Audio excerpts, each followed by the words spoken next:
साथियों, मैं विनय हार्दिक स्वागत करता हूं आप सभी का अपने YouTube चैनल उत्कृष्ट एकेडमी अयोध्या पर।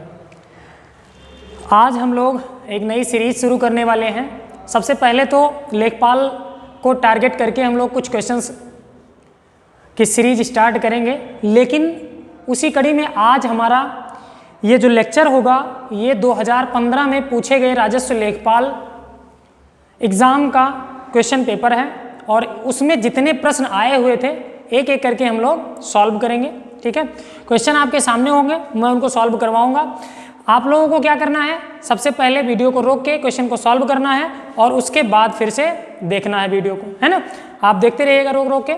और ख़ास बात, वीडियो को पूरा ज़रूर देखिएगा क्योंकि इसमें काफ़ी इम्पॉर्टेंट क्वेश्चंस हैं और उनके मेथड कैसे हम क्वेश्चंस को लगाएंगे। ठीक है, चलिए फिर स्टार्ट करते हैं हम लोग। पहला क्वेश्चन आपके स्क्रीन पे दिखाई दे रहा होगा जो कि बहुत ही आसान सा सवाल है। अच्छा, एक बात ध्यान दीजिएगा कि क्वेश्चन पेपर में सारे क्वेश्चन कठिन नहीं होते और सारे क्वेश्चन आसान नहीं होते हैं। तो आपको कोई क्वेश्चन आसान लगे तो ये बिल्कुल मत सोचिएगा कि सब ऐसे ही होंगे, है ना। चलिए फिर पहला क्वेश्चन देखिए, मैं पढ़ता हूँ। दिया गया है कि कोई धनराशि साधारण ब्याज पर 10 वर्षों में अपने की दोगुनी हो जाती है तो ब्याज की दर। बहुत आसान सा सवाल है ना।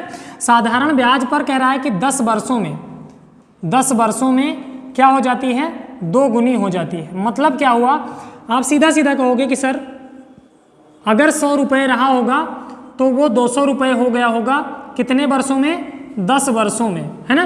तो आप कहोगे सर 100 से 200 हुआ तो इसका मतलब 100 रुपये क्या मिल गया होगा, ब्याज मिल गया होगा। तो आप सीधा सीधा कह सकते हो कि सर 10 वर्ष में कितना ब्याज मिला, 100 रुपये का ब्याज मिला है। तो एक वर्ष में कितना ब्याज मिलेगा, तो आपको पता है कि सर 0 0 कैंसिल हो जाएगा और 10 रुपये का ब्याज मिलेगा। अच्छा, ये 10 रुपये का ब्याज किस पे मिला होगा, तो आप कहोगे सर 100 रुपये पे मिला होगा। तो 100 रुपये पे 10 रुपये का ब्याज मिला तो ब्याज का जो परसेंटेज आ जाएगा, रेट जो आ जाएगी, 10 का ब्याज मिला, 100 पे मिला परसेंट के लिए 100 से मल्टीप्लाई, तो आपका आंसर कितना आ जाएगा, 10%। वार्षिक ब्याज की दर क्या आ जाएगी, 10% आ जाएगी। मैं आशा करता हूँ कि ये काफ़ी आसान सा सवाल था बेटा, इसमें कुछ आपको करना ही नहीं था। आप कहते हैं कि दोगुनी होने का मतलब 100 से कितना हो गया, 200 हो गया। अच्छा, 100 से 200 हो गया तो 100 रुपये तो ब्याज मिला कितने वर्षों में, 10 वर्षों में। तो ब्याज की दर क्या होती है, एक वर्ष में मूलधन पर मिला हुआ 100 रुपये पर मिला हुआ ब्याज। तो 10 रुपये मिल रहा है 100 रुपये पे, तो 10% आपकी क्या हो गई, ब्याज की दर हो गई। देखिए अगला क्वेश्चन आपके स्क्रीन पे दिखाई दे रहा है ना। दिया क्या गया है, दिया गया है 27 टू दी पावर x बराबर 9/3 की पावर x। तो आपसे कह रहा है कि वह 1/x की घात 4 का मान, है ना। तो ध्यान दीजिए, मैंने तो क्वेश्चन यहाँ लिख भी दिया, आपको दिखाई भी पड़ रहा होगा। ये सवाल जो है ये क्या है, घातांक का सवाल है ना। एक क्वेश्चन आपको मिलता ही मिलता है, कोई भी एग्जाम हो, ठीक है। आप कोई टेट का एग्जाम दे रहे हो, सुपर टेट का एग्जाम दे रहे हो, या लेखपाल का या कोई भी वनडे एग्जाम दे रहे हो, यूपी पुलिस का एग्जाम, तो वहाँ पे आपको ऐसे क्वेश्चन मिलते ही मिलते हैं। तो आप लोग वीडियो को देख सकते हैं, देखिएगा अभी और भी आगे अच्छे अच्छे क्वेश्चन आपको मिलेंगे। देखो बेटा, करना क्या है, ऐसा सवाल जब भी आपके सामने आएगा तो सबका क्या करना है, बेस समान करना होता है। बेस समान करने का मतलब 27 को हम क्या लिख सकते हैं, तो आप कहोगे सर 3 की पावर 3 लिख सकते हैं। देखिएगा 27 को हम क्या लिख सकते हैं, 3 की घात 3, और इसकी पावर में क्या लिखा है, x बराबर, ये जो 9 लिखा है इसे आप क्या लिख सकते हो, 3 का स्क्वायर, और बटे में ये 3 की पावर x है। अगर इसे ऊपर ले जाओगे तो ये क्या हो जाएगा, 3 की पावर -x। आपको पता है घातांक का नियम कि जो संख्या नीचे होती है उसकी घात जो है ऋणात्मक हो जाती है अगर ऊपर जाता है तो, ठीक। अब आपसे कहा गया, आप ध्यान से देखो तो ये तो हो जाएगा 3 की पावर 3 गुणे x, और बराबर ये 3 की पावर में ये तो है -x और ये है 2। तो बेस सेम हो तो घातें जुड़ जाती हैं, लेकिन ये तो माइनस है, तो आप कहोगे सर ये हो जाएगा 2 - x। तो 3x की वैल्यू आ जाएगी 2 - x। अब आप कहोगे कि सर इस x को इधर लाएंगे तो ये तो हो जाएगा 4x बराबर 2। तो x की वैल्यू आ जाएगी 1/2, है ना। ये हो जाएगा 1/2। और मान हमें क्या निकालना था, हमें मान निकालना है 1/x की घात 4।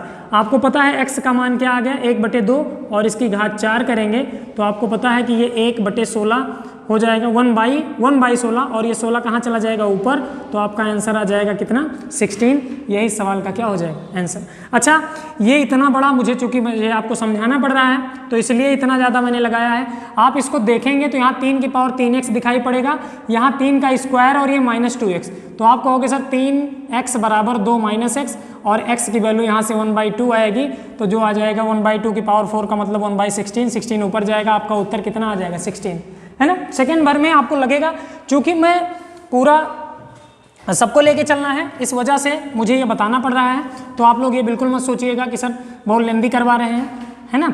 चलिए फिर इसको मिटा के हम लोग अगले सवाल की तरफ बढ़ते हैं। अभी काफ़ी अच्छे अच्छे सवाल आपको मिलने वाले हैं, ये मैं कहीं से अलग से अपनी तरफ से क्वेश्चन लेके नहीं आया हूँ। 2015 में लेखपाल का जो एग्ज़ाम हुआ था वही सारे सवाल हैं, है ना। चलिए हम लोग अगले सवाल की तरफ बढ़ते हैं। अगला सवाल आपका दिया गया है, देखिएगा, बजट से पहले, जो कि आपके सामने है, बजट से पहले किसी कार की कीमत 30% बढ़ाई जाती है और बजट में फिर से 10% बढ़ाई जाती है ना। बजट से पहले तो 30% बढ़ाई गई और बजट में फिर से उसे ही क्या बढ़ा दिया गया, 10% बढ़ा दिया गया। तो ये तो आपका वही परसेंटेज वाला सक्सेसिव परसेंटेज इंक्रीज आपको पढ़ाया ही है मैंने, है ना, प्रतिशत वृद्धि। अगर किसी एक ही चीज़ में 2 बार वृद्धि होती है तो आपको पता है 30% प्लस 10% और प्लस 30 गुणे 10 बटे में क्या हो जाएगा 100। चाहे ये हटा दो आप, डायरेक्ट बाद में ही परसेंटेज लगा देना। ये 2 जीरो से 2 जीरो कट जाएगा, 30 10 40 और 3 कितना हो गया 43%, और यही 43% आपका क्या हो जाएगा आंसर हो जाएगा, है ना। तो ऐसे सवाल पूछे जाते रहे हैं, ये भी आपके एग्जाम का ही सवाल है। 2015 में लेखपाल के एग्जाम में ये सवाल पूछा गया है आपका। चलिए आगे बढ़ते हैं।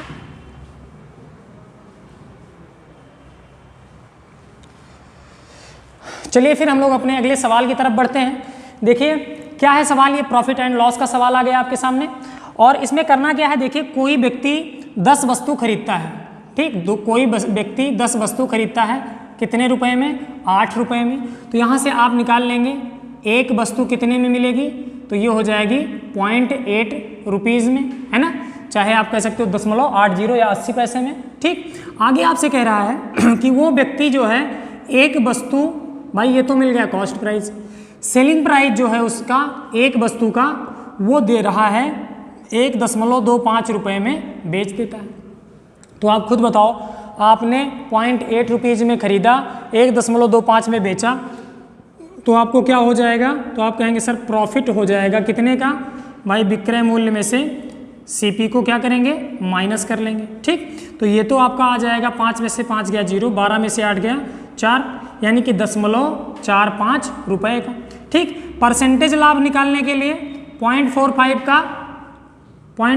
का क्या हुआ है प्रॉफिट, किस पे हुआ है 0.80 पे, और परसेंट के लिए 100 से गुणा, दशमलव और दशमलव कैंसिल, 20 चौक 80, 20 पंजे 100, ठीक। 45 पंजे कितना होता है 225, इसको 4 से भाग कर देंगे, 4 पंचे 20, 4 छंग 24, 56 सही 1/4% का क्या आ जाएगा प्रॉफिट आ जाएगा। मैं उम्मीद करता हूं कि ये सवाल आप लोग अच्छे से समझ गए होंगे, है ना। बिल्कुल सिंपल सा सवाल था। यहाँ पे फिर वही बात मैं कहूँगा कि मुझे लिखना था तो इस वजह से लगा कि बड़ा है, लेकिन आपको कुछ नहीं करना। आप देखेंगे 0.8 में, है ना, खरीदा है एक वस्तु और 1.25 रुपये में बेच दिया, यानी कि 45 पैसे लाभ हुआ है, किस पे 80 पैसे पे, और परसेंट के लिए क्या करेंगे 100 से गुणा, बस वही आपका क्या हो जाएगा आंसर। अगला सवाल लिखिएगा, देखिएगा दिख रहा है आपको सवाल, भिन्न क्या दी गई है 5 सही 3/4, फिर दिया गया है 4 सही 4/5, और फिर दिया गया है 7 सही 3/8। आपसे सवाल में ये पूछा है कि बताइए इसके योगफल में कौन सा भिन्न जोड़ दें ताकि परिणाम क्या हो जाए, एक पूर्णांक हो जाए, यानी एक पूर्ण संख्या हो जाए। मतलब क्या है कि इन सबको जोड़ें, है ना, और हमें एक पूर्णांक बना देना है।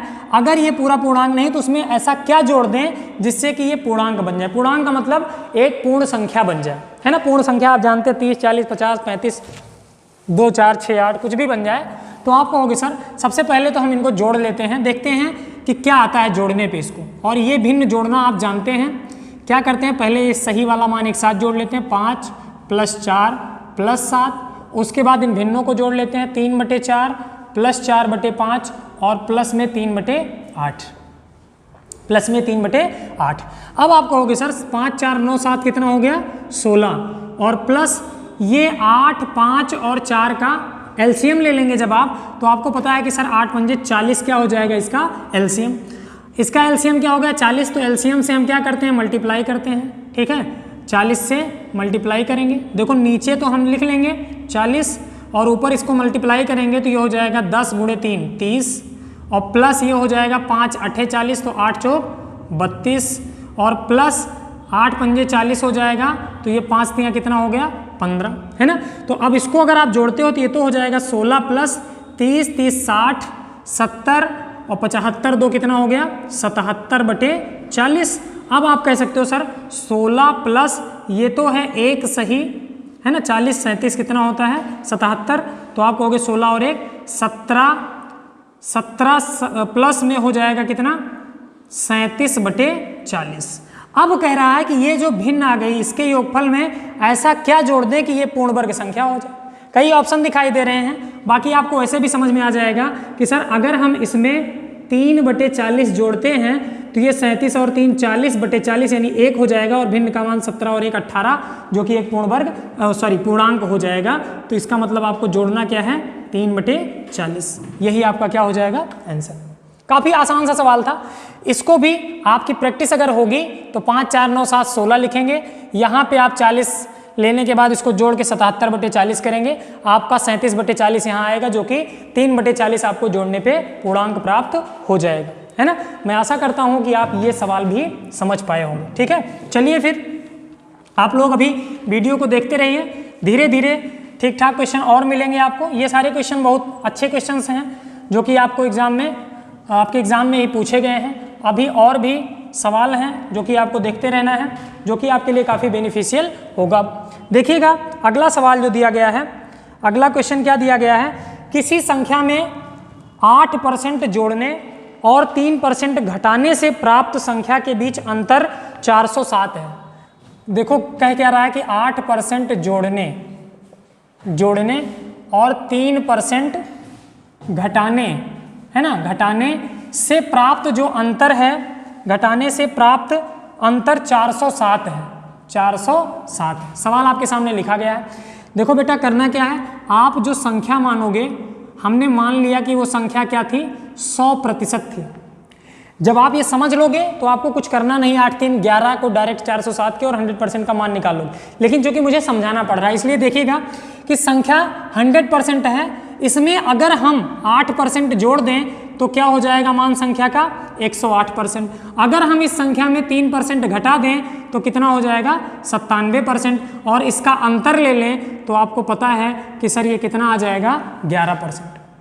बात आई समझ में, कितना आ जाएगा 11%। और ये 11% की वैल्यू दी गई है, कितना है आप कहोगे सर 407 दी गई है, तो 1% की वैल्यू आपको पता है कि सर ये हो जाएगा 11 7 77, यानी 1% की वैल्यू कितना आ गई 37। तो आपको निकालना है किसका 100% का, तो आप कहोगे सर 100% के लिए यहाँ भी क्या करेंगे 100 से मल्टीप्लाई, तो हमारा जो उत्तर आ जाएगा वो कितना हो जाएगा 3700। यही आपका आंसर है ना। लेकिन ध्यान देना कि जब भी ऐसा सवाल है कि इतना जोड़ने इतना घटाने, तो आपको देखना ही है ध्यान से कि सर जोड़ेंगे तो 108, घटाएंगे 97, डिफरेंस 11, 11 की वैल्यू 407, 1 की वैल्यू 37, 100 की वैल्यू 3700, तो आपका उत्तर आपका डायरेक्ट आ जाएगा। मैं आशा करता हूँ कि आप ये क्वेश्चंस जो हैं वो समझ पा रहे हों, ठीक है। तो जो कि आपके लेखपाल के एग्ज़ाम में पूछे गए प्रश्न हैं, ठीक है, इनको आप देखिएगा एक एक करके। सबसे पहले तो बेटा पता होना चाहिए कि लेवल क्या है एग्ज़ाम का, कैसे आता था। लेकिन चूंकि ये 15 में सवाल पूछे गए थे तो अब थोड़ा बहुत लेवल चेंज होगा ही, लेकिन इसमें भी कुछ एक सवाल ऐसे थे जो कि अभी आपको देखने पे लगेंगे कि हाँ बहुत अच्छे सवाल थे। देखिएगा अगला सवाल जो है बहुत आसान सा सवाल दिखाई पड़ रहा होगा आपको। कह रहा है कि 300 ग्राम चीनी के विलयन में, देखो विलयन जो है वो कितने का है 300 ग्राम का है। इसमें कह रहा है कि 40% क्या है चीनी है। आप कह सकते हो कि सर 10% 30, तो 40% 120 ग्राम, है ना। चीनी की मात्रा कितनी हो गई 120 ग्राम, तो पानी, है ना, पानी जो होगा विलयन में पानी भी होगा भाई, पानी जो होगा वो 120 ग्राम अगर चीनी हो गई तो 180 ग्राम क्या हो जाएगा 180 ग्राम क्या हो जाएगा, पानी हो जाएगा, है ना। आगे कह रहा है कि कितनी चीनी और मिलाई जाए ताकि चीनी की मात्रा क्या हो जाए 50%। आपको पता है कि सर अभी है चीनी कितना 120 ग्राम, है ना, 120 ग्राम। इसमें हमने क्या किया, x किलोग्राम चीनी और मिला दी या ग्राम चीनी और मिला दी, है ना। तो ये तो हो गया नई चीनी, और पानी तो वही रहेगा भाई अगर पानी नहीं मिलाया जाएगा तो, ठीक। अब कह रहा है ताकि चीनी 50%, अगर चीनी 50% हो जाएगी तो पानी भी तो 50% रहेगा, क्योंकि विलयन 100% का होता है। अगर चीनी 50% तो पानी भी 50%, यानी दोनों का अनुपात क्या होगा, 1 का होगा, 1:1 का होगा। तो आप कह सकते हो कि सर 120 + x बराबर ये 180 उधर जाएगा, तो x की वैल्यू कितना आ जाएगी 60 ग्राम, जो कि हमारा आंसर आ जाएगा। बात आ गई होगी समझ में। मैं उम्मीद करता हूँ कि आप लोग, ये बहुत आसान सा सवाल था, इसको समझ गए होंगे। आगे हम लोग बढ़ते हैं। ये भी आपका 2015 में एग्जाम में पूछा गया था, आप पेपर उठाएंगे तो आपको पता चलेगा कि हाँ सर यही सारे सवाल जो हैं वो आए हुए थे, ठीक है। परसेंटेज वगैरह तो बहुत आसान ही आया हुआ था। अगला सवाल देखिएगा, देखिए बढ़िया सवाल है, बहुत आसान सा सवाल है। देखिएगा कह रहा है कि 930.25 कह रहा है कि इसके वर्गमूल में कौन सा घटाया जाए, पूर्णांक सबसे छोटा भिन्न घटाया जाए जिससे कि परिणाम एक पूर्ण संख्या हो, ठीक। तो सबसे पहले तो इसका वर्गमूल निकालना आना चाहिए आपको, ठीक है, वर्गमूल निकालना। तो आप लोग ट्रिक जानते होंगे कि वर्गमूल निकालने के लिए जिनके लास्ट में क्या हो 5 हो, 5 रखते हैं और इसका वर्गमूल करते हैं। भाई 5 वाले के लिए 5 डायरेक्ट लिख लेते हैं, इसका वर्गमूल नियरेस्ट वर्गमूल निकालते हैं। तो नियरेस्ट वर्गमूल 930 का क्या आता है, तो आपको तो सर 30 का वर्ग 900 होता है, यानी कि 930 का जो होगा वो 30 के करीब होगा, क्योंकि जब आप 31 का करते हो तो 961 आ जाता है, इसलिए आप कह सकते हो 30 का होगा। तो ये हो गया 305 का वर्गमूल हो गया इसका। लेकिन यहाँ अंदर में 2 अंक पे दशमलव है तो बाहर 1 अंक पे लग जाएगा, यानी कि आप कह सकते हो कि सर इसका जो वर्गमूल आया वो आ गया 30.5। इसमें से सबसे छोटा भिन्न कौन सा घटा दिया जाए कि ये संख्या पूर्णांक हो जाए। तो आपको पता है कि एक उसमें ऑप्शन में देखो दिखाई पड़ रहा है 1/2। 1/2 का मतलब क्या होता है 0.5, तो आप 0.5 घटाओगे तो ये क्या हो जाएगा पूर्णांक 30 आ जाएगा, और यही हमारा क्या हो जाएगा आंसर, ठीक। काफ़ी आसान सा सवाल था ये भी, इसमें भी कुछ नहीं करना है आपको। आगे बढ़ते हैं, अगले सवाल की तरफ बढ़ते हैं, जो कि आपको दिखाई दे रहा होगा, है ना। देखिएगा अगला सवाल क्या है, अगला सवाल है आपका एक व्यक्ति अपनी यात्रा का, है ना, एक व्यक्ति अपनी यात्रा का, ध्यान दीजिएगा, अपनी यात्रा का 2/11 भाग किससे तय करता है, ट्रेन से, ट्रेन से। आगे कह रहा है 17/11 भाग कार द्वारा, 17/11 भाग, सॉरी 17/22 लिखा है ना, 17/22 भाग किससे तय करता है, कार से, ठीक। और कह रहा है बाकी शेष 1 किलोमीटर, और शेष जो भाग है वो है कितना 1 किलोमीटर। तो आपसे कह रहा है कि बताइए वह कितनी दूरी चलता है, यानी कि उसकी कुल दूरी कितनी है। देखना जब भी ऐसा सवाल आए आप टोटल यात्रा को XYZ कुछ भी मत मानिएगा, आप मान लीजिएगा टोटल यात्रा को जितने भी भिन्न होंगे उस प्रश्न में, जितने भी भिन्न होंगे उनका LCM आप मानेंगे, है ना। सबसे बढ़िया तरीका यही है। 22 और 11 का LCM अगर आप निकालोगे तो कितना हो जाएगा 22। तो आप मान लीजिए कि टोटल जो जर्नी है वो कितना है 22 यूनिट है, ठीक, 22 यूनिट, यानी कि उसे 22 यूनिट तय करना है। अब कह रहा है कि ट्रेन द्वारा वो तय करता है 2/11 भाग। तो आप कहोगे सर 22 यूनिट का 2/11 भाग अगर हम निकालें तो देखो कितना हो जाएगा, 11 दूना 22, 2 दूना 4 यूनिट, यानी कि वो 4 यूनिट किसके द्वारा तय करता है, तो आप कहोगे सर वो ट्रेन द्वारा तय करता है। कार द्वारा 17/22 भाग, तो टोटल जर्नी है कितना, तो आप कहोगे सर 22 यूनिट है, ठीक। 22 यूनिट में वो 17/22 भाग, 17/22 भाग, इसका मतलब हो जाएगा 17 यूनिट किसके द्वारा, कार द्वारा, ठीक, 17 यूनिट किसके द्वारा, कार द्वारा। तो अब आप ध्यान दो, आप कहोगे कि सर टोटल जर्नी उसकी थी 22, उसने ट्रेन से 4 यूनिट और कार से 17 यूनिट, तो टोटल उसने कितना तय की, तो आप कहोगे सर 17 × 4 = 21 यूनिट उसने तय कर ली। और शेष कितना बचा, तो आप कहोगे सर शेष बचा 22 यूनिट में से 21 यूनिट तय कर ली, तो शेष बचा कितना, 1 यूनिट। और वो 1 यूनिट किसके बराबर है, 1 किलोमीटर के बराबर है ना, 1 किलोमीटर के बराबर है। तो 1 यूनिट अगर 1 किलोमीटर, तो जो टोटल यात्रा थी उसकी टोटल जर्नी 22 यूनिट, तो 22 यूनिट की वैल्यू कितना आ जाएगी, 22 किलोमीटर के बराबर। यही ऑप्शन आपका क्या हो जाएगा, सही हो जाएगा, है ना। यहाँ पे तो मान लो आपका ये 22 आया टोटल। कभी कभार क्या होता है ना कि कभी कभार ऑप्शन में 22 ना होता है ना, अलग होता दिया गया होता।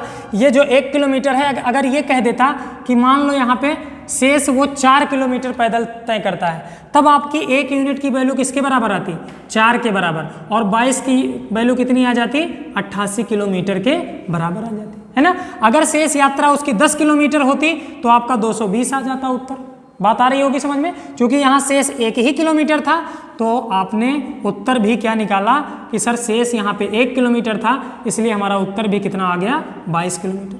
मैं आशा करता हूँ कि आप ये क्वेश्चन भी समझ पाए होंगे, जो कि बहुत आसान सा सवाल था, कुछ करना नहीं था आपको, है ना। ऐसे सवाल भी आपके पूछ लिए जाते हैं। और लेखपाल का एग्ज़ाम था, राजस्व लेखपाल का जो पेपर हुआ था उसी के क्वेश्चंस हैं, सेम प्रीवियस ईयर क्वेश्चंस हैं। चलिए फिर हम लोग अगले सवाल की तरफ बढ़ते हैं। पहले आप लोग तुरंत लगाया करिए, है ना, पहले आप लोग लगाया जरूर किया करिए। देखिएगा ये भी बहुत आसान सा सवाल है। कह रहा है कि 1 6 8 3 2 1 6 8 3 2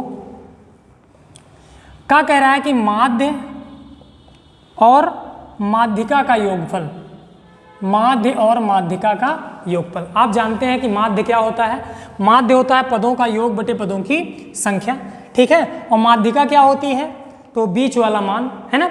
लेकिन सबसे पहले आपको एक बात पता है कि सर हम क्या करते हैं, कोई भी आंकड़े हमें अगर दिए गए हों तो उनको आरोही या अवरोही क्रम में लगा लेते हैं। तो हम लगा लेते हैं छोटे से बड़े वाले में। देखो सबसे छोटा 1 है, फिर क्या है 2 है, फिर क्या है 3 है, फिर क्या है 6 है, फिर क्या है 8 है। आपने कहा सर कि 1 2 3 6 और 8 में ये आरोही क्रम में मिल गए।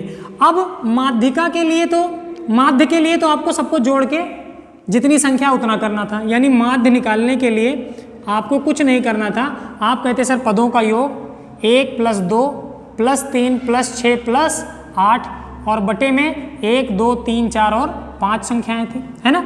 आप कहोगे सर ये हो जाएगा 8 6 14, 3 17, 2 19 और 1 20, और 20 बटे 5 करेंगे तो हमारा माध्य जो आ गया वो कितना आ गया, 4 आ गया।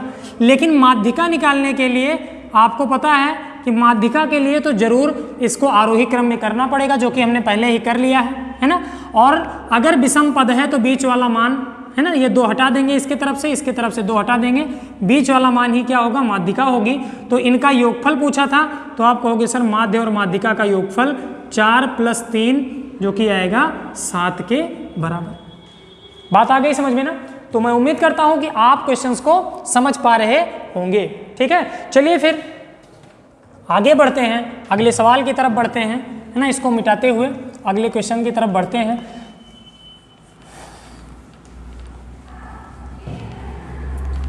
मैं उम्मीद करता हूं कि आपको ये समझ में आ रहा होगा। कोई दिक्कत हो, परेशानी हो तो आप कमेंट करके बता सकते हैं। ये पूरा क्वेश्चन जरूर देखिएगा आप लोग, जितने भी सवाल हैं, है ना। 25-25 सवाल पूछे गए थे। बहरहाल देखिए आज जितना करवा पाएंगे हम इतने समय में करवाएंगे। अगला सवाल जो है आपका है, देखिएगा, कह रहा है कि सवाल आप लोग देख रहे होंगे, x के किस मान के लिए निम्नलिखित आंकड़ों का बहुलक 27 होगा, है ना। देखिएगा आंकड़े आपको दिए गए 25 26 27, 25 26 27 और दिया गया है 23 27 26, 23 27 26 और आपको दिया गया है 24x, फिर दिया गया है 27 26 27 26 और दिया गया है 25 और 25। अच्छा, x के किस मान के लिए बहुलक क्या होगा, 27 होगा।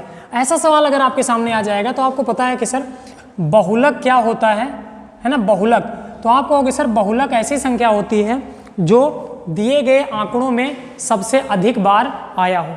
ऐसा आंकड़ा जो सबसे अधिक बार आया हो, यानी कि जिसकी बारंबारता सबसे अधिक हो, ठीक है।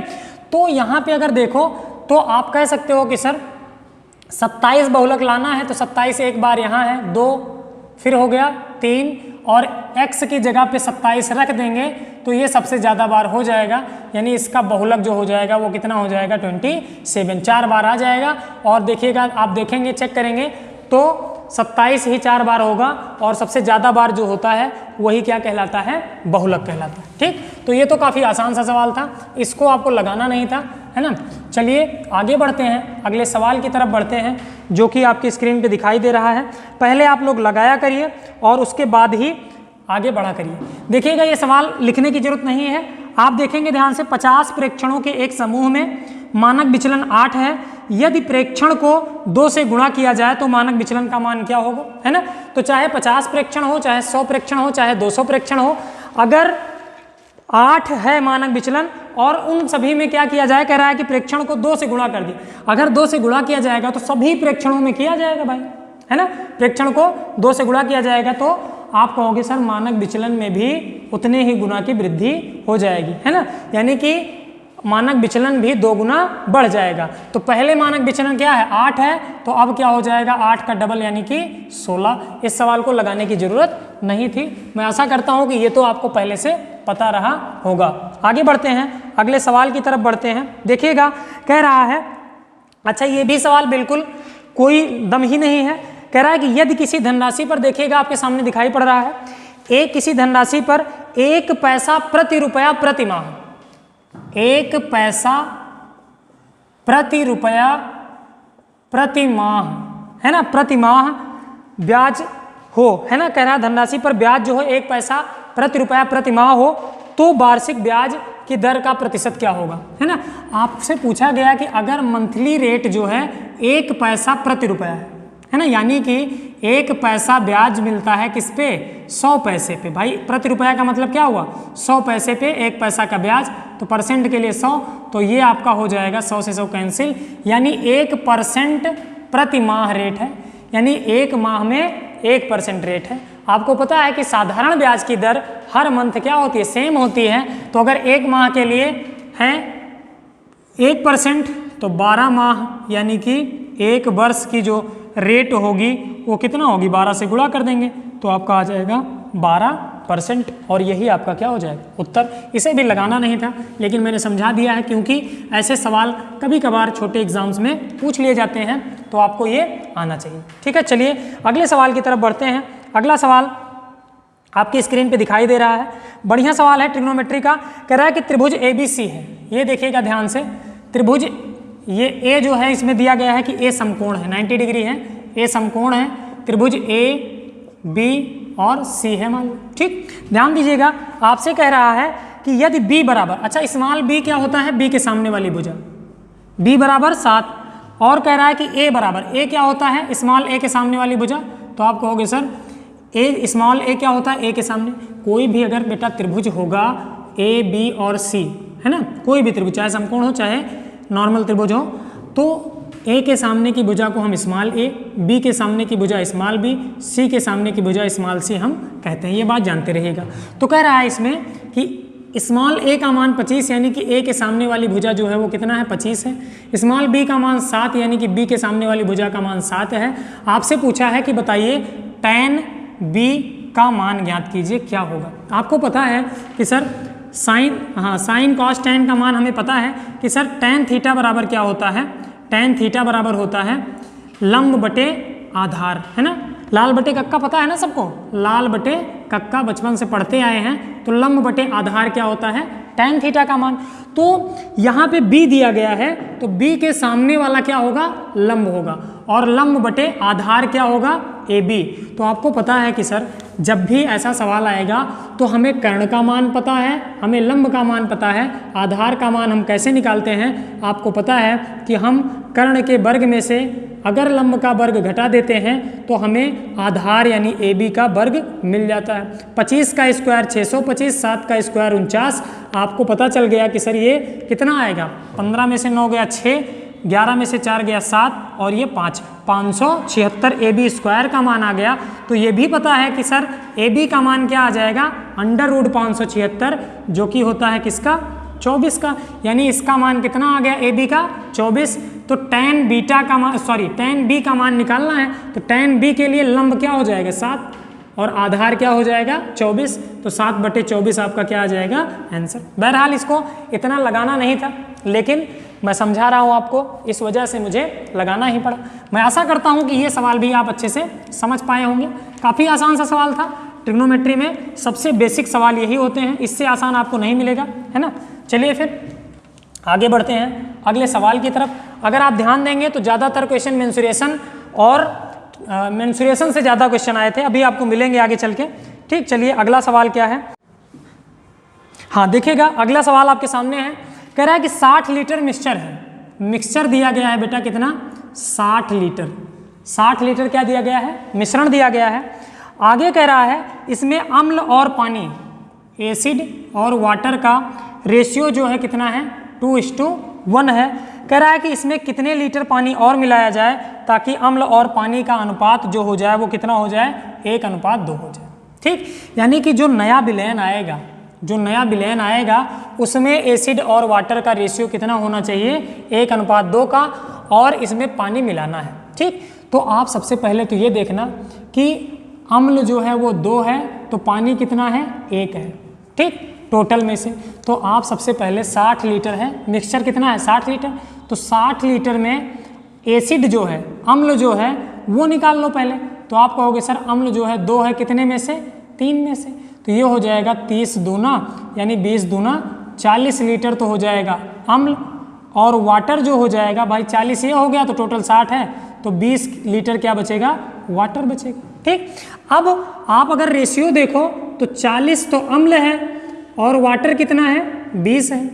कह रहा है कि क्या मिलाना है, पानी मिलाना है। कह रहा है कितने लीटर पानी मिलाया जाए, तो भाई पानी अभी कितना है 20, तो आप कहोगे सर हम इसमें x लीटर पानी और मिला देते हैं, तो अब जो रेशियो आएगा अम्ल और पानी का वो 1 क्या हो जाए, 2 हो जाए।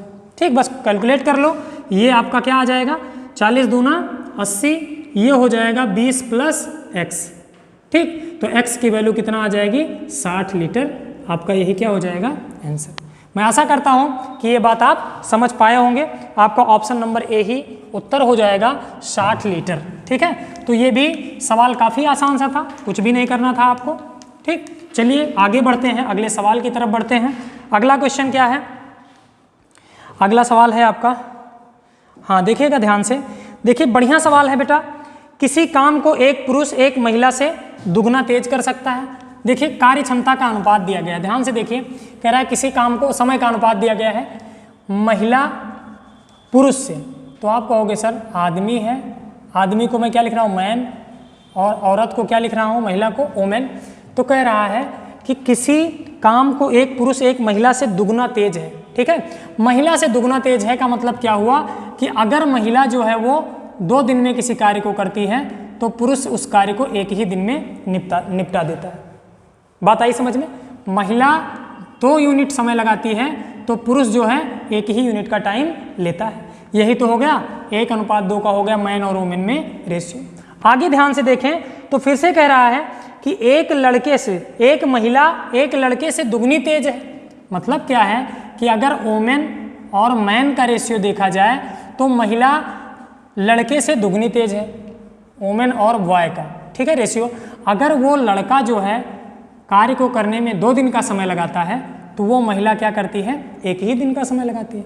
आपको पता है कि जब भी ऐसा सवाल आता है, ठीक है, मैन वुमेन और वुमेन बॉय में रेशियो दिया गया है, तो हम मैन वुमेन और बॉय में रेशियो निकालेंगे तो n बनाते हैं, है ना, ऐसे तो कैंची कर देते हैं। आप कहोगे सर 1 का 1 में गुणा करेंगे 1, और 2 का 1 में करेंगे 2, 2 का 2 में करेंगे 4, यानी कि मैन वुमेन और बॉय का जो रेशियो आ गया समय का, वो कितना आ गया, 1, 2 और 4।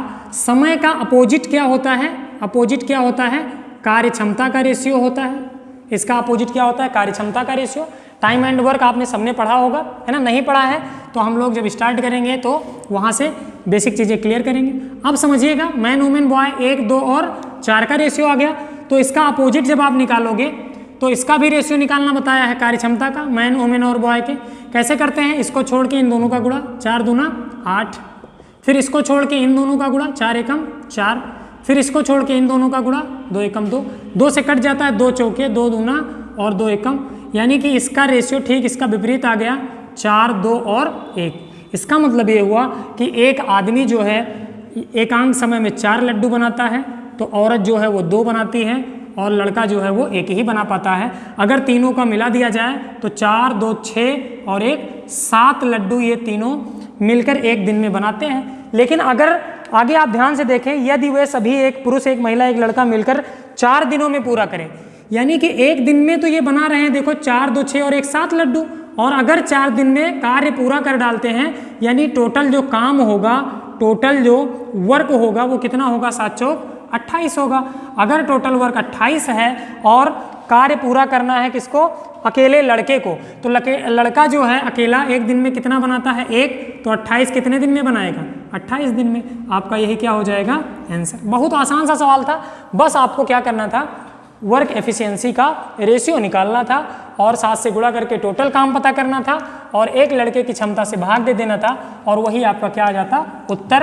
तो यहाँ पे आंसर कितना आ गया, 28 डेज। ठीक है, चलिए टाइम एंड वर्क हम लोग शुरू करेंगे। तो जिनको अगर ये नहीं क्लियर हो रहा है, वहाँ आप सभी को ये सारी बातें क्लियर हो जाएंगी। आगे बढ़ते हैं, अगले सवाल की तरफ बढ़ते हैं। अगला सवाल क्या दिया गया है आपको, ये हो गया है, हाँ देखिएगा, एक पहिए की त्रिज्या 21 सेंटीमीटर है। देखिए रेडियस दिया गया है, त्रिज्या जो है एक पहिए की कितना है, 21 सेंटीमीटर। मेंसुरेशन से 2-3 सवाल थे शायद, 21 सेंटीमीटर है। कह रहा है कि 792 मीटर की दूरी तय करने के लिए पहिए को कुल कितना चक्कर लगाना पड़े। ठीक है, पहिए को क्या करना है, चक्कर लगाना है। ध्यान दीजिएगा, आप ध्यान दीजिएगा, करना क्या है आपको, ये कह रहा है कि त्रिज्या जो है इस पहिए की कितना 21 है और दूरी इसे तय करनी है कितना, 792। आपको पता है सर, एक चक्कर में भाई ये पहिया है, कोई पहिया यहाँ से स्टार्ट किया चलना और जब यहाँ पे फिर से आके पहुँच जाए तो एक चक्कर पूरा होगा, है ना। तो आप कहते हो सर अगर एक चक्कर में पता करें तो एक चक्कर में जो पहिया है कितनी दूरी तय करता है, 2πr दूरी, है ना, परिधि के बराबर दूरी तय करता है। तो अगर 2πr दूरी एक चक्कर में तय करता है तो आप निकाल लो यहाँ से, 2 गुणे पाई की वैल्यू 22/7 और r का मान दिया गया है 21, पहिए की त्रिज्या कितना है 21, तो ये तो हो जाएगा 7 × 21, 22 × 66, 66 दूना कितना हो जाएगा 132। तो आप कहोगे सर चूंकि ये सेंटीमीटर में था इसलिए पता चल गया कि एक चक्कर में ये पहिया जो है 132 सेंटीमीटर की दूरी तय करता है, लेकिन इसे तय करना है कितना, 792 मीटर। अच्छा आप ये बताओ, अगर आप दौड़ने जाते हो और 100 मीटर आपको दौड़ना है, 100 मीटर टोटल दौड़ना है, आप एक चक्कर, भाई कोई बाउंड्री है और वो 10 मीटर ऐसे चौड़ी है, यानी कि एक चक्कर में आप 10 मीटर जा पाते हो और 100 मीटर जाना है, तो आप कहते हो सर 10 से भाग कर देते हैं, यानी कि हमें कितने चक्कर लगाने पड़ेंगे, 10 चक्कर। ठीक, यानी कि कुल दूरी को एक चक्कर की दूरी से भाग कर देंगे।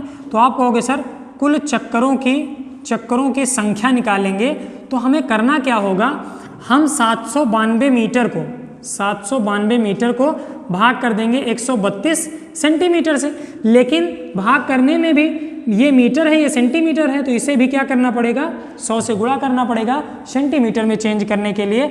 अब ये हो जाएगा आपका कितना, 6 दूना 12, 6 त्रिक 18, 1 19, 6 कम 6 और 1 7, 6 बार में कट जाएगा पूरा, है ना। तो 6 × 100 कितना आ जाएगा, 600 चक्कर, और यही आपका क्या आ जाएगा, उत्तर। मैं उम्मीद करता हूँ कि ये बात भी आप अच्छे से समझ पाए होंगे, है ना। चलिए फिर हम अगले सवाल की तरफ बढ़ते हैं अपने। अगला सवाल दिखाई पड़ रहा होगा आपको अपनी स्क्रीन पे। देखिए क्वेश्चन क्या कह रहा है कि त्रिभुज का परिमाप जो है वो 30 सेंटीमीटर है और इसका क्षेत्रफल क्या है, 30 सेंटीमीटर स्क्वायर है। समझिएगा, परिमाप भी दिया गया है 30 सेंटीमीटर और क्षेत्रफल भी दिया गया है 30 सेंटीमीटर स्क्वायर, है ना, 30 सेंटीमीटर स्क्वायर। आगे कह रहा है त्रिभुज की सबसे बड़ी भुजा की लंबाई, ठीक है, सबसे बड़ी कितना है, 13 सेंटीमीटर है। तो कह रहा है कि त्रिभुज की सबसे छोटी भुजा क्या होगी। ठीक है बेटा, ध्यान देना कि जब भी ऐसा सवाल आएगा आपके सामने, ठीक है, कि किसी त्रिभुज का परिमाप और क्षेत्रफल और एक भुजा बड़ी वाली दी गई है। तो सबसे पहले तो कोई भी त्रिभुज आएगा, है ना, कभी भी आपके सामने कोई भी त्रिभुज आए तो सबसे पहले अगर ये 5, 12, 13 ये सारी टाइप की क्या 6, 8, 10 इन सब टाइप का कुछ भी दिखाई पड़ जाए तो आप ट्रिपलेट के बारे में सोचा करिए, है ना। अगर आप ध्यान दें तो आप कहेंगे सर इसका मतलब है क्या कि अगर परिमाप 30 है और सबसे बड़ी भुजा 13 है तो शेष 2 भुजा का योगफल, है ना, शेष 2 भुजा का जो योग होगा वो कितना होगा, तो आप कहोगे सर 30 में से 13 घटा देंगे कितना हो जाएगा 17, है ना। और उस त्रिभुज का क्षेत्रफल भी कितना दिया गया है 30। तो आप अगर आइडिया लगाओ तो सबसे बड़ी भुजा अगर 13 है तो आप कहोगे सर अगर हम ट्रिपलेट 5, 12 और 13 चेक कर लें, ये मैं डायरेक्ट बता रहा हूँ कि ये ट्रिपलेट अगर आपको पता है तो, और ये जर्नल ट्रिपलेट सबको पता होगा, है ना।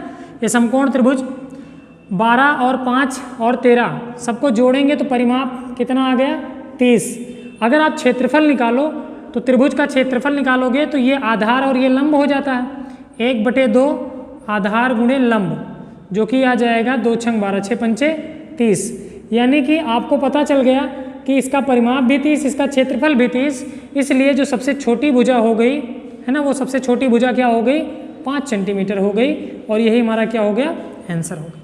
ठीक, बाकी अगर आप ऐसा नहीं करना चाहते हो तो आपको क्या करना पड़ेगा, आपको मानना पड़ेगा कि मान लिया ए सबसे बड़ी भुजा है ना 13 सेंटीमीटर, फिर बी प्लस सी का योगफल आ जाएगा कितना 17, और ए बी आपको क्षेत्रफल के बारे में दिया गया है तो आप s × s माइनस ए s माइनस बी शेष दोनों भुजाओं को मान लेंगे और इसको क्षेत्रफल 30 के बराबर कर देंगे दोनों तरफ वर्ग करके, और ऑप्शन से फॉलो करवा लेंगे, तब आपका उत्तर आएगा, जो कि बहुत लंबा प्रोसेस होगा।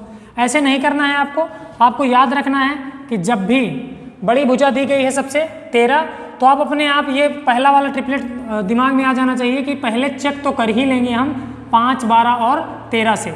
अगर 5, 12, 13 फॉलो कर रहा है कि 12 × 5 = 60 का आधा क्षेत्रफल आ गया और परिमाप कितना आ गया 5, 12 और 13 का 30 आ गया, तो आप कहोगे सर यही 5, 12, 13 इस त्रिभुज की भुजाएं होंगी और सबसे छोटी भुजा क्या हो जाएगी 5 सेंटीमीटर, है ना। तो ये करना ही है आपको, है ना, सिलेक्शन लेना है तो ये छोटी मोटी चीज़ें आपको याद होनी चाहिए, ठीक है। तो ये होगा आपका अगला सवाल इस क्वेश्चन पेपर का। बढ़िया सवाल था, अच्छा सवाल था। इसमें आपको अगर नहीं पता होता है ट्रिपलेट वगैरह तो थोड़ा सा देर लगेगा कैलकुलेशन करने में, बाकी आप वैसे बेसिक से भी लगा सकते हो, मैं बेसिक से नहीं बता रहा हूँ, है ना। देखिएगा अगला सवाल देखिएगा, आपको करना क्या है कि एक आयताकार मेज के ऊपरी सतह का परिमाप 28 मीटर है। एक आयताकार मेज के ऊपरी सतह, ये आयताकार मेज है और इसके ऊपरी सतह का परिमाप जो है दिया गया है कितना है 28 सेंटीमीटर है। तो इसका भी देखो, आप ध्यान से अगर देखोगे तो परिमाप 28 दिया गया है, ठीक, और क्षेत्रफल दिया गया है 48 मीटर स्क्वायर। परिमाप भी दिया गया है 28 मीटर और क्षेत्रफल दिया गया है 48 मीटर स्क्वायर। अच्छा ध्यान देना करना क्या है आपको बताया है कि परिमाप जो है वो तो है 28 और क्षेत्रफल जो है वो है 48। आपको निकालना क्या है, कर्ण निकालना है। तो एक बात आप ऐसे सवाल में याद रखिएगा, परिमाप का मतलब ये होता है सभी भुजाओं का योग, सभी भुजाओं का योग, है ना। सभी भुजाओं का योग क्या होता है, परिमाप होता है। तो आपको पता है कि सर ये तो आयत होता है, लंबाई चौड़ाई, ये भी लंबाई और चौड़ाई, यानी कि इसका परिमाप होता है 2 × L/B, और ये दिया गया है कितना 28 दिया गया है। यानी अगर हम लंबाई और चौड़ाई का योग देखें तो वो कितना हो जाएगा 14 हो जाएगा। वो कितना हो जाएगा 14 हो जाएगा। अच्छा क्षेत्रफल क्या होता है, लंबाई गुणे चौड़ाई, और ये दिया गया है कितना 48 दिया गया है। तो बेटा यहाँ से भी आप वो फार्मूला लगा के a - b का होल स्क्वायर बराबर a + b का होल स्क्वायर, है ना, और -4LB करके L - b का मान निकाल लोगे और L और B का मान निकाल लोगे, आपका उत्तर आ जाए। लेकिन वैसा नहीं करना है, आप चेक करना, है ना, कि लंबाई और चौड़ाई का योगफल तो है 14 और ये जो लंबाई चौड़ाई का गुणनफल है ये 48 है।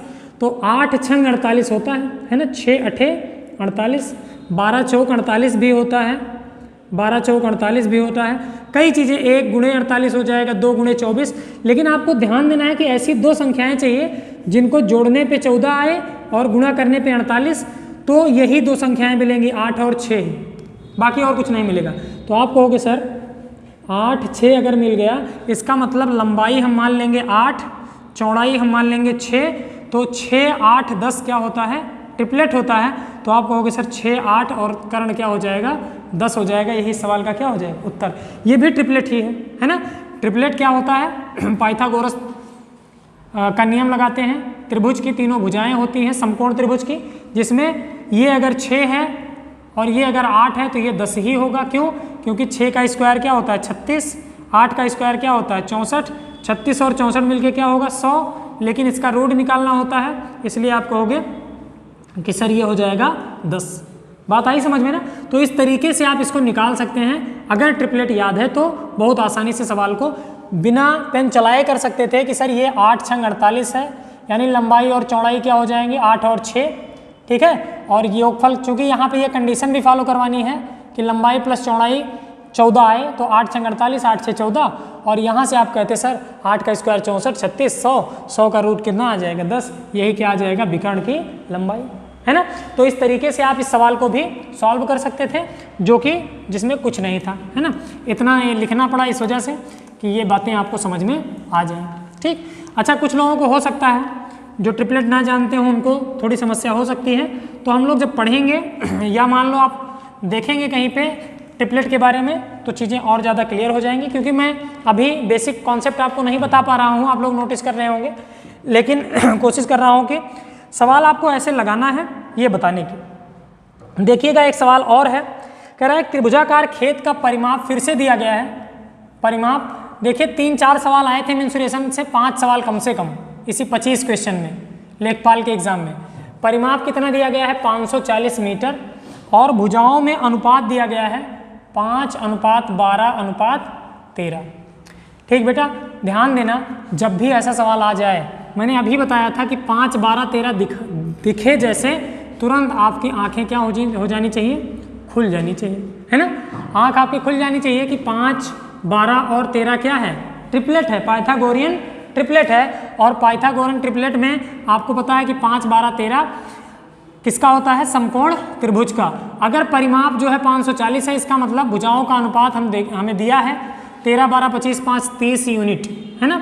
हम मान लेंगे कि इनका परिमाप हो गया 30 यूनिट यहाँ के हिसाब से, लेकिन वास्तव में 540 है, तो 30 यूनिट की वैल्यू 540, तो 1 यूनिट की वैल्यू कितना हो जाएगी 3 एकम 3, 3 अठे 24, यानी 1 यूनिट की वैल्यू हो जाएगी 18।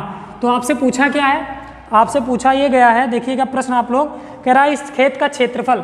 तो आप ये बताओ, ये तो है आधार, ये है लंब, और सबसे बड़ी भुजा क्या होती है, कर्ण। तो जब आप समकोण त्रिभुज में क्षेत्रफल निकालते हो तो 1/2 आधार गुणे लंब, यही तो निकालते हो, या आधार गुणे ऊंचाई। तो आप कहोगे सर 1/2 आधार कितना है 5 यूनिट, तो 1 यूनिट अगर 18 है तो 5 यूनिट कितना हो जाएगा 5 गुणे 18। लंब कितना है 12 यूनिट, तो 1 यूनिट अगर 18 है तो 12 यूनिट का मान कितना हो जाएगा 12 गुणे 18। यहाँ से आप कैलकुलेट कर लोगे, 2 से 2 9 18, 9 बचे ऐसे कर लीजिए, 12 पंचे कितना हो जाएगा 12 पंचे 60, और यहाँ से आप और थोड़ा सा अभी कैलकुलेशन थोड़ा आसान करिए, 18 से कर लीजिए, 18 पंचे 90, और ये हो जाएगा आपका 18 पंचे 90, यहाँ पे 9 भी है, 18 पंचे 90 और 12 9 है 108। अब थोड़ा सा आसान हो जाएगा, 9 अठे 72 और 9 एकम 9 और डबल 0, ठीक है। तो ये हो जाएगा 97,200, जो कि आपका ऑप्शन, अच्छा 97,200 नहीं है 20 है, 12 9 है 108 ही था, कहीं कैलकुलेशन में गलती।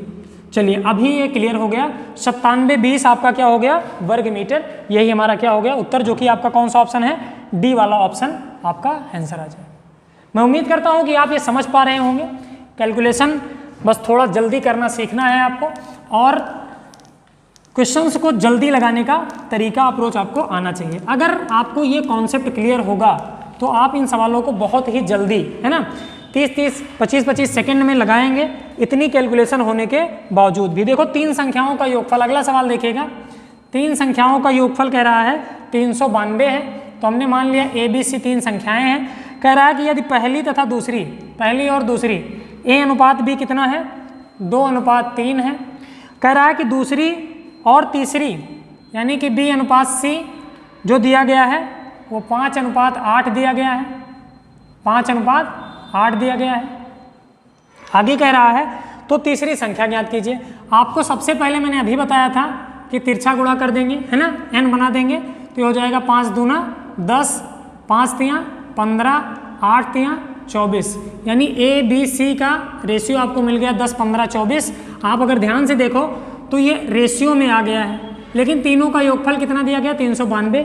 तो रेशियो को जोड़ लो, ये हो जाएगा 20, 30, 40 और 5, 4, 9, 49, यानी 49 यूनिट की वैल्यू आपको दिया गया है। कितना है 392 है। कितना है 392। देखो 5 8 40 यानी 50 8 400 होता है, तो 49 8 कितना हो जाएगा 392। एक यूनिट की वैल्यू कितना आ गई 8 आ गई। तो आपसे पूछा है कि तीसरी संख्या 24 यूनिट का मान बताओ, तो आप कहोगे सर 24 यूनिट का मान आ जाएगा 24 × 8, 8 चौक 32 और 8 दूना 16, 16 3 19, और यही इस सवाल का क्या हो जाएगा उत्तर। मैं आशा करता हूँ कि ये क्वेश्चन भी आप अच्छे से समझ पाए होंगे। कुछ भी नहीं था इस सवाल में, काफ़ी आसान सा क्वेश्चन था। ठीक है, चलिए फिर आगे बढ़ते हैं, हम लोग अगले सवाल की तरफ बढ़ते हैं, जो कि रहा आपकी स्क्रीन पे दिखाई दे रहा है। आप लोग पहले सॉल्व करेंगे। देखिएगा ये सवाल है बहुत आसान सा सवाल, इसमें कुछ करना ही नहीं। कह रहा है कि एक स्कूटर और एक मोपेड, है ना, एक स्कूटर और एक मोपेड के मूल्यों का अनुपात है 9:5। इसका मतलब ये है कि अगर स्कूटर आपने खरीदा है 9 यूनिट में तो मोपेड आपने खरीदा है 5 यूनिट में, और आपसे कह रहा है कि स्कूटर का मूल्य जो है 4200 अधिक है। तो आप अगर ध्यान से देखो तो स्कूटर तो आपने खरीदा 9 यूनिट में, मोपेड खरीदा 5 यूनिट में, तो स्कूटर का दाम कितना ज़्यादा लगा, तो आपने कहा कि सर 4 यूनिट ज़्यादा लगा, है ना, और 4 यूनिट ज़्यादा लगा यूनिट के हिसाब से, रेशियो के हिसाब से। लेकिन सवाल में कह रहा है कितना ज़्यादा लगा 4200, बिल्कुल सही है। 4 से डिवाइड कर दीजिए, 4 × 40, 4 × 5 20, यानी एक यूनिट की वैल्यू कितना आ गई 1050। तो पूछा है कि मोपेड का मूल्य कितना है 5 यूनिट, तो आप कहोगे सर 5 यूनिट की वैल्यू आ जाएगी 5 × 25, 5 × 5, तो आपका हो जाएगा 5250 रुपये। आपका उत्तर डी ऑप्शन आ जाएगा, है ना। बहुत आसान सा सवाल था, कुछ करना नहीं था आपको इसमें भी। ये बहुत बेसिक क्वेश्चन था आपका, इसमें कुछ नहीं करना था आपको, आसानी से आप लगा चुके होंगे। अगले सवाल की तरफ बढ़ते हैं। अगला सवाल दिया गया है, बहुत ही अच्छा सवाल है ना। ये क्वेश्चन जो है काफ़ी अच्छा सवाल है।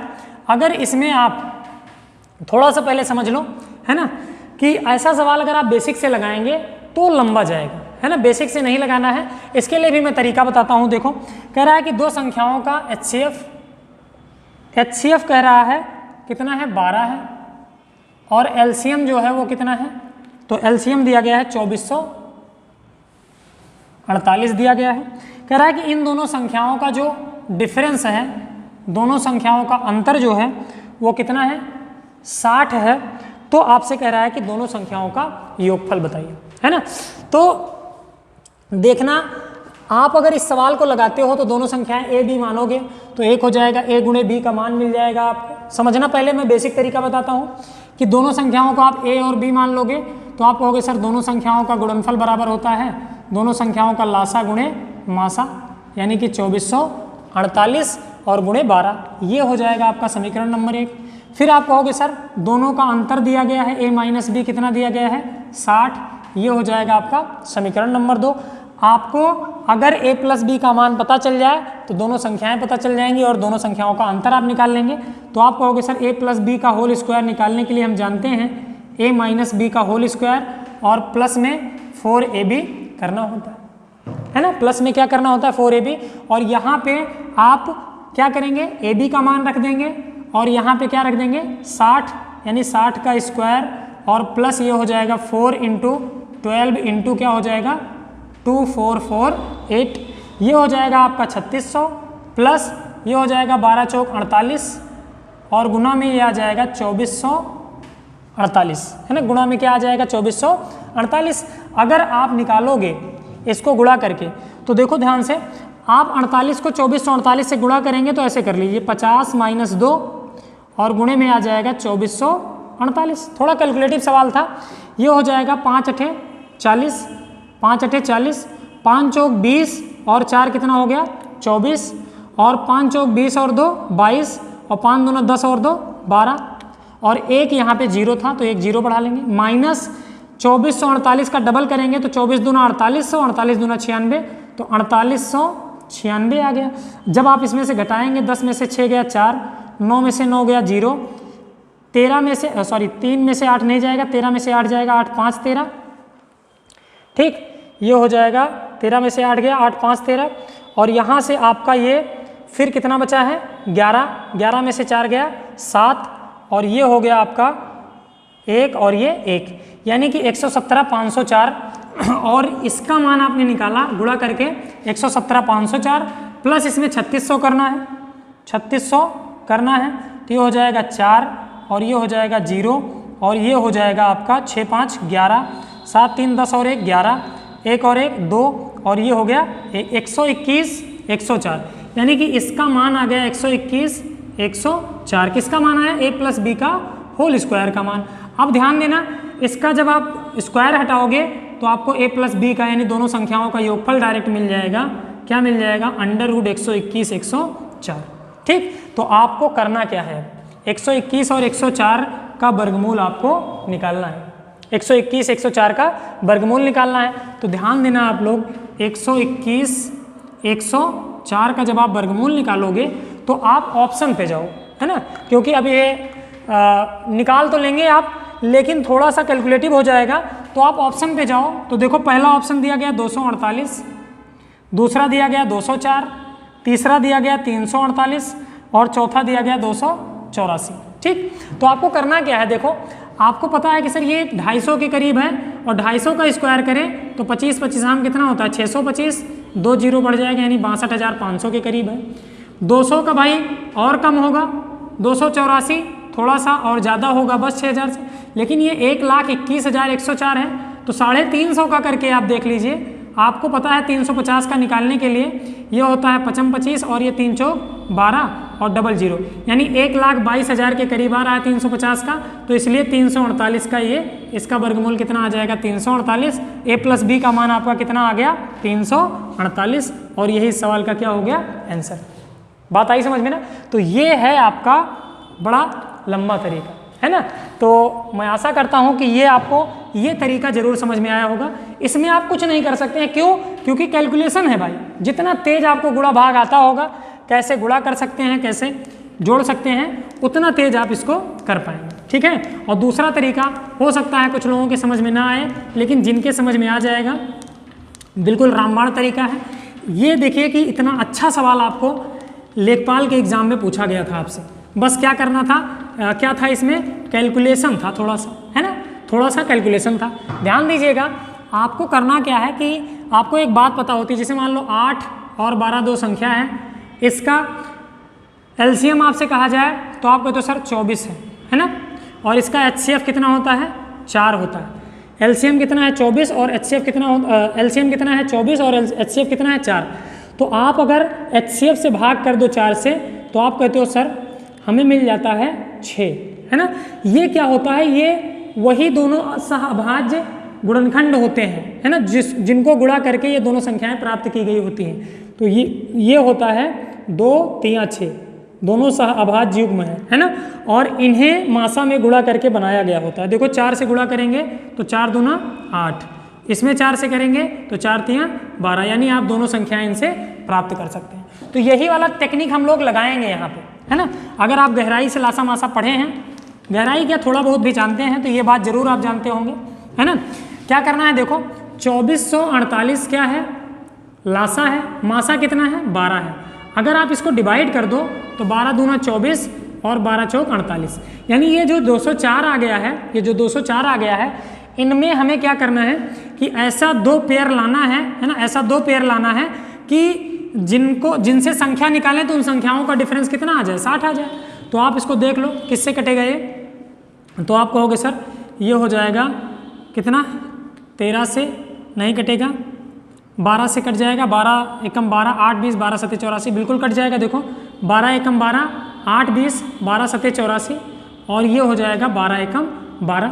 ठीक, यानी कि 17 गुणे 12 ये आपका आ गया 17 गुणे 12 सह अभाज्य गुणनखंड है ना, जो दोनों गुणनखंड होते हैं। और अगर इसमें आप मासा से गुणा कर दो, यानी इसमें 12 से गुणा कर दो और इसमें भी 12 से गुणा कर दो, तो ये संख्या और ये संख्या दोनों मिल जाएंगे आपको 12 सत्ते 84 और 12 एकम 12, 8 20, 204, ये हो जाएगी 12 बरहम 144 और इन दोनों का डिफरेंस आप देखोगे तो ये कितना आ जाएगा, 20 में से 14 जाएगा 6, ये 0, यानी कि डिफरेंस भी क्या आ गया 60। यानी कि आप कह सकते हो कि सर ये दोनों, पूछा क्या गया था आपसे, आपसे कहा गया दोनों संख्याओं का योगफल, तो ये दोनों संख्याएं हमें मिल गई 204 और हमें ये मिल गया 144 और जोड़ेंगे तो 4 और 4 8 और ये हो गया 4, ये हो गया 3, उत्तर हमारा कितना आ गया 348, है ना।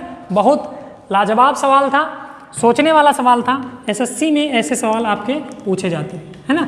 तो अब वाले लेखपाल का पेपर का जो पैटर्न होगा कुछ हो सकता है थोड़ा बहुत अच्छे लेवल के सवाल, इस टाइप के सवाल उसमें डाले जाएं। ठीक, बहरहाल ये भी बढ़िया लेवल का सवाल था। एक लास्ट सवाल बचा हुआ है आपके पेपर का, देखिएगा हम लोग इसको भी सॉल्व कर लेते हैं। ध्यान दीजिएगा, कह रहा है एक वृत्त की परिधि उसके व्यास से कितना ज़्यादा है, 18.6, यानी परिधि में से 2 पाई आर में से अगर व्यास यानी कि 2r हम घटा दें तो उत्तर जो प्राप्त होता है वो कितना प्राप्त होता है, 18.6। तो कह रहा है कि वृत्त का व्यास ज्ञात कीजिए, यही तो पूछा है, वृत्त का व्यास क्या होगा। ठीक है, देखिएगा आपको पता है कि सर ये 2 पाई आर है, ये 2r है, तो 2r अगर हम कॉमन ले लें तो क्या बचेगा, पाई -1 और इसका मान क्या आ जाएगा 18.6।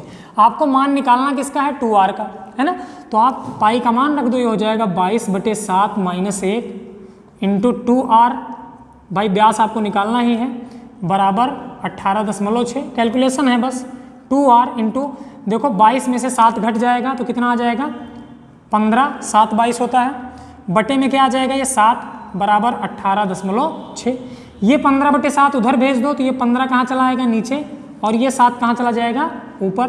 ठीक, तो अब आप ध्यान से देखिएगा ये कट जाएगा आपका, किससे कट जाएगा, 15 से डिवाइड करो, 15 एकम 15, 3 18, 15 दूना 30 और 6 36, 15 चौके 60, है ना। 2 अंक पे क्या हो जाएगा, दशमलव लग जाएगा। अब देखो 7 चौक 28 और 7 दूना 14, 2 16 और 7 एकम 7 और 1 8, 2 अंक पे दशमलव लग जाएगा। तो 2r यानी कि व्यास जो है वो कितना मिल जाएगा, 8.68, यही हमारा क्या हो जाएगा आंसर। मैं उम्मीद करता हूँ कि आपको ये लेक्चर समझ में आया होगा और अगर आपने लास्ट तक देखा है तो ज़रूर बताइए कि हाँ सर हमने ये देखा है, कैसा लगा। पहला वीडियो था ये, तो आप लोग ये ज़रूर बताइए कि सर अगर आपको लग रहा हो कि ज़्यादा तेज़ है या स्लो है या कोई भी कुछ भी आपको लगता है कि हाँ थोड़ा सुधार करने की ज़रूरत है स्पीड में, इन सब चीज़ों में, तो आप ज़रूर बताइएगा। बाकी कैलकुलेशन 3-4 सवाल ऐसे थे जिनमें मैंने आपको ट्रिपलेट वगैरह ये मेथड बता दिए, तो वो आप लोग ज़रूर देखिए कि अगर उस तरीके से सवाल नहीं सॉल्व करेंगे तो फिर एग्ज़ाम में आप नहीं कर सकते हैं ना, बहुत टाइम लगेगा। अगर जैसे मैंने अभी एलसीएम वाला सवाल बताया, इसको आप अगर इस मेथड से, लंबे वाले मेथड से करते हैं तो समय लग सकता है आपको, है ना।